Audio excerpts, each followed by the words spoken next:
Well, hello there. Okay, well, I've taken the needle jets off. I've actually cleaned this up pretty decently. I cleaned the slow jet that had contamination on it. I had, the bowls better shape than what it was. That was dirty. Cleaned that up pretty good. What else? Let's see here. Then I've taken apart two of the needle jets so far. This one here, the main needle jet, I took that and I cleaned. I'll show you. There was I use a real fine piece of wire. What I did is basically taking it off my grill brush, and I've got the other needle jet in here now, and you take the wire and you push it through the hole. You just make sure that the hole's good and clean, and you go all the way around. There's like holes in each side of it, if you will. I had to do the same thing on the main needle jet. I let it soak in here in the carb cleaner, if you will, and basically just clean it off real good. And there's no mechanical parts. I also sprayed in the hole itself where it goes into, and just basically put it back. You just be real careful tightening it up. And that's these two needle jets, the main one, and the apparently they're calling that the slow jet, and the other one is it's just a drain screw. So I was incorrect with that. That's a drain screw. I take that back. That's to drain your bowl. But it was dirty. Cleaned that up. But anyways, the slow jet and the main jet, I cleaned those real good. Something I kind of learned, in fact I got one on order, is these O-rings, this gasket here, this particular gasket, let me get this out of the way. This main gasket here for the carburetor bowl, something I learned, the carb cleaner might have gotten to it, but I had to take it off anyways, because inside on the groove that this sits in was kind of hosed. So this kind of, for some reason, oversized this dang thing. So I'm kind of, I think, screwed right now to put it back together. So what I'm going to do is I ordered a new one just now. It'll take a couple days to get here. I'd rather put a new one on anyways. I'll know now to pull it off before I clean it up good. Wasn't thinking. So anyways, the carburetor is pretty clean. The jets that were necessary to clean look in pretty good shape now. And inside the carburetor itself looks pretty dang good. So I'm happy with what I've done so far. My friendly little piece of wire. Again, just take a grill brush and take one of the little strands off, and that'll give you a little piece of wire. That'll give you enough wire to go in there and clean those little grooves. In fact, while I'm waiting here, I'll show you I'll take the main jet back out. Well, I'm not going to bother with that because it's a pain in the butt to get out of there. But anyhow, it's pretty clean. One of the other things I read in here, it says, do not remove this sensor, the throttle position sensor. Apparently there is a valid reason, because it says if you do, you have to reset the data. Now there's a page in here that tells you how to do that. Well, I'm not going to go through all that crap. So there's nothing to test on it that I've read so far. So I'll just leave it at that. But anyways, that's the carburetor job so far. Everything turned out real well, and I will leave it to basically replacing this the gasket, the bowl gasket, put it back together, and be done with it. I can put it back together, put it back in the motor and in the bike here, and everything should be hunky-dory. I think what I might do is inspect the needle valves while I'm, waiting here. In fact, you know what? I will take it out. I changed my mind. Sorry about that, but again, make sure you got a good grip on it. There is a little hole inside here. Use your friendly little grill cleaning wire to clean that. And take my little grabber wire here and get this little beast out of here. There we go. That actually came out pretty easy, probably with all the junk cleaned off of it. But anyways, as you can see, in fact, let me use this little wire to show a little more. There's little holes here, and all I did was just kind of run this through. Now there's a couple of them that I did have a hard time getting the wire through, so that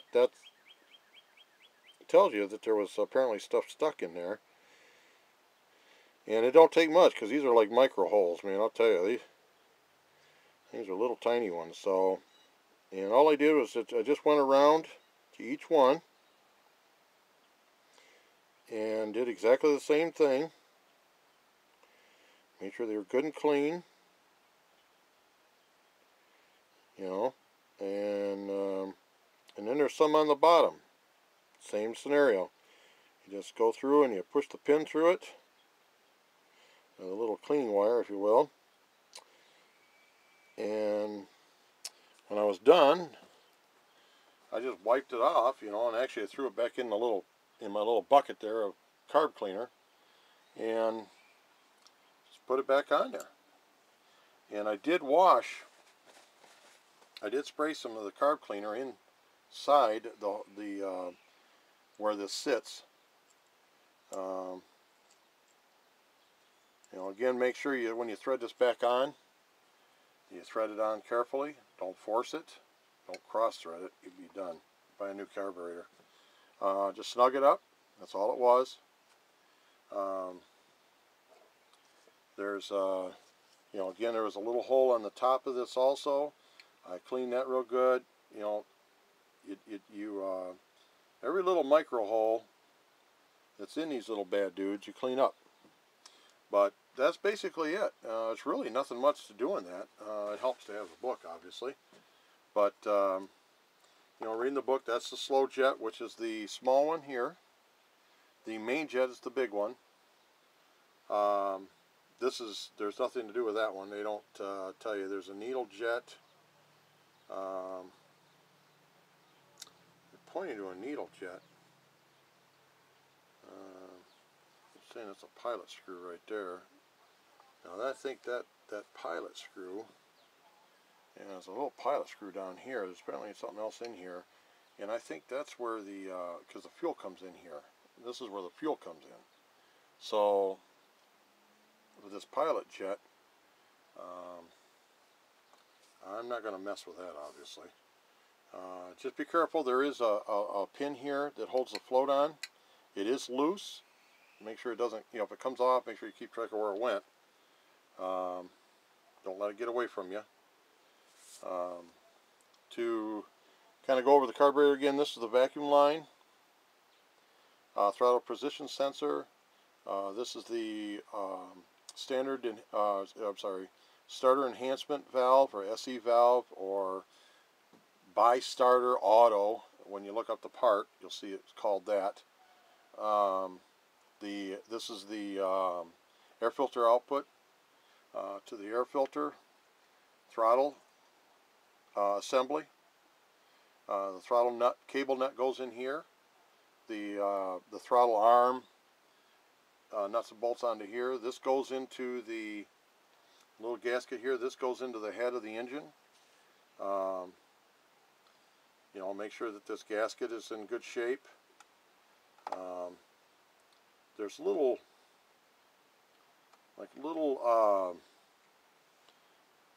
little extensions on the side that around this that hold the gasket in place, because when you do this, you're kind of putting this up blindly. You can't see too much of where it's going, so the only alignment portion is the bolts. So it's good you don't have to try to hold that in place. And what I would do with it anyways is put a little bit of that grease on there. This again, this O-ring seal grease, and do that. But I'm pretty much done with it. There's not much more I can do that I can see, at least according to the breakdown of this thing. It takes a special tool apparently you can buy a special tool to remove these. So I just used a flat blade screwdriver. Just make sure you got a good hold of it, and it turns out real easy. This pilot screw apparently it's got a spring. Now how you take that out yet, I have not tried to investigate that yet, but it's probably, yeah, it's a pilot screw wrench. You can buy a pilot screw wrench. There's a spring, a washer, and an O-ring, and the pilot screw itself. Now, I'm not going to be able to obviously get to that because I don't have that special tool to take that off, because it does look like it's got one flat side on it, and that's apparently the key portion of it, but I don't have the wrench for that, and so I'm not going to mess with it.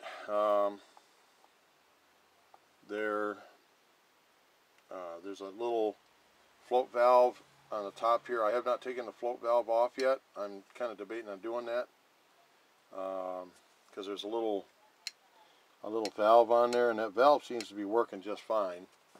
It's not stuck or anything. So that's pretty much it for right now. When I get the new gasket, because it's obviously stretched it some, it means it messed with the rubber composition of this O-ring, so I'm not going to even go there. I'll just replace it. It's only about $8 to replace that gasket, just part of the cost, and I'll know next time to pull that off. Learned a little lesson there, but that's okay. Choke cleaner is pretty strong stuff, and I just didn't realize that. So with that seal, so anyways, that's what I've done so far. So we'll get back to you when I get the gasket, and I'll might put another video putting it together and it started. So, but anyways, this is the a 2005 Honda Metro, and just a bunch of videos on doing the carburetor job, removing it, putting it, cleaning it, inspecting it, and when I put it back together, keep my fingers crossed, and hopefully everything will run just fine. So we'll hope you like the video, and any comments are welcome, whether they're constructive or destructive. I don't care. Just please watch the video, and hope you enjoyed the information.